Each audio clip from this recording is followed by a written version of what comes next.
Greetings to everyone out there and welcome back to Around the Clock. Some brand new info has hit the internet, which comes from an extremely reliable source, I might add, that claims that Nintendo's new game engine supports up to 240 frames per second. Now I know people hearing this may say to themselves, okay, that's totally impossible because the current Switch on the market cannot support this, but we're not talking about the current Switch on the market. We're talking about Nintendo's next gen console, because a brand new data mine has surfaced, which comes from Oatmeal Dome on Twitter, and shout outs to Oatmeal Dome. They've discovered in the eternal files of Endless Ocean Luminous some very important information, so let's get into it. They say here, referring to the Nintendo Wear Bezel engine, the latest version of the engine appears to support higher frame rates like 240 frames per second. The Switch can only output 60 frames per second.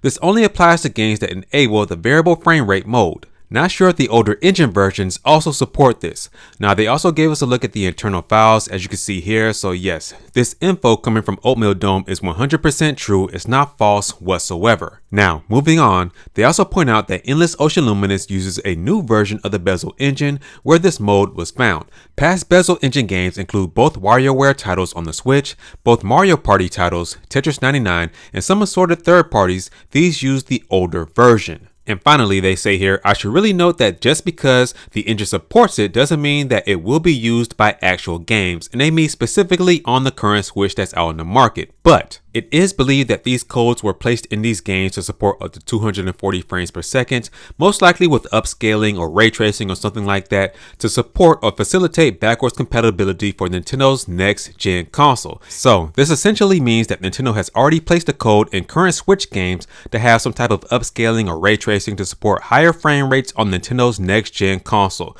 Now I know we heard all the rumors that Nintendo's next gen console will most likely support backwards compatibility, and I believe this will be true as well. So what Oatmeal Dome is sharing here makes a lot of sense in the grand scheme of things, and hopefully this is true. All we need now is Nintendo's approval with an official announcement that this will be happening. So with that being said, guys, that's gonna do it for this video. Please make sure to like, share, and subscribe, and as always, remember to keep it locked here at Around the Clock, where here we focus on Nintendo news content around the clock. I'll catch you guys in the next video.